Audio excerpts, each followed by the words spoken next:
காலை மன்னா மார்ச் 12.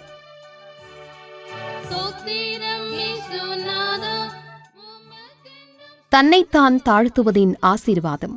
தாழ்மைக்கும் கர்த்தருக்கு பயப்படுதலுக்கும் வரும் பலன் ஐஸ்வர்யமும் மகிமையும் ஜீவனுமாம். நீதிமொழிகள் 22:4.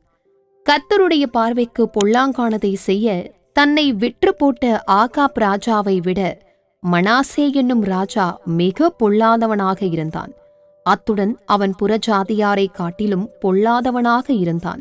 அவன் நாளும் நிமித்தமும் பார்த்து பில்லி சூனிகளை அனுசரித்து அஞ்சனம் பார்க்கிறவர்களையும் குறி சொல்லுகிறவர்களையும் வைத்து கர்த்தருக்கு கோபம் உண்டாக அவர் பார்வைக்கு மிகுதியும் பொல்லாப்பானதை செய்தான். கர்த்தருக்கு கோபம் உண்டாக அவன் செய்த இன்னும் பல பொல்லாப்புகளும் உண்டு. அவன் தன் 12வது வயதில் தான் ராஜாவானது முதற்கொண்டே தன் பொல்லாங்கான செயல்களை துவங்கிவிட்டான். 55 ஆண்டுகள் நீடித்த அவனது நீண்டகால அரசாட்சியில் அவன் தேவனை பிரியப்படுத்தும் வகையில் ஒன்றுமே செய்யவில்லை.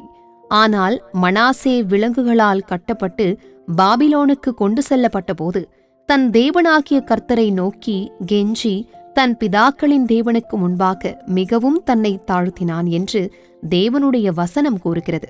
அவன் தேவனுக்கு அதிக கோபம் உண்டாகும்படி நடந்து கொண்ட மிகவும் பொல்லாத ராஜாவாக இருந்த போதிலும் அவன் தன் பிதாக்களின் தேவனாகிய கர்த்தருக்கு முன்பாக தன்னை தாழ்த்தியதால் அவர் அவனுக்கு இறங்கி எருசலேமுக்கும் அவருடைய ராஜ்யபாரத்திற்கும் அவனை திரும்பி வர செய்தார். இதற்கு பின்னர் அவர் தேவனுக்காக அநேக காரியங்களை செய்ததாக நாம் பார்க்கிறோம்.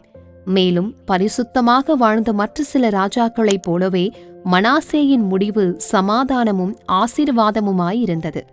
அன்பான வாசகரே, ஒரு மனிதன் தன்னை தாழ்த்தி தீர்மானிக்கும் போது தேவன் அவனது கடந்த கால பொல்லாப்புகள் அனைத்தையும் மறந்துவிடுகிறார் என்பது ஆச்சரியமானதாக இருக்கிறதல்லவா?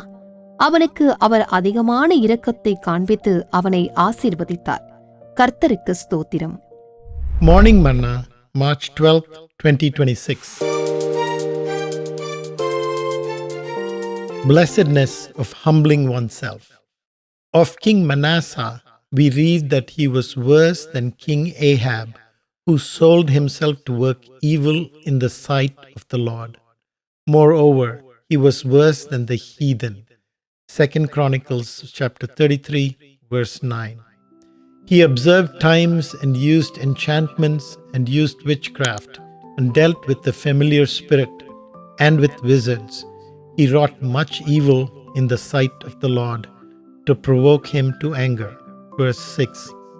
There are many other things that Manasseh did to provoke God. He began his wicked works right from the time he began his reign at the age of 12.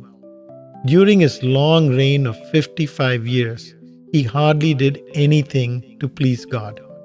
But when Manasseh was bound with fetters and carried to Babylon, he besought the Lord his God and humbled himself greatly before the God of his fathers. Verse 12. Although he had been such a wicked king and had angered the Lord greatly, because he humbled himself before the God of his fathers, God had mercy on him and brought him again to Jerusalem and into his kingdom. After that, we see him doing many things for the Lord. Verses 14 to 16. And like any other saintly king, his end was a peaceful one. Manasseh slept with his fathers. Verse 20. In the Old Testament period, slept with the fathers is a term that is generally used when referring to a good death. Dear child of God, is it not amazing to see that when a man decides to humble himself, God forgets all his wickedness of the past? He shows him great mercy and blesses him. May God bless you.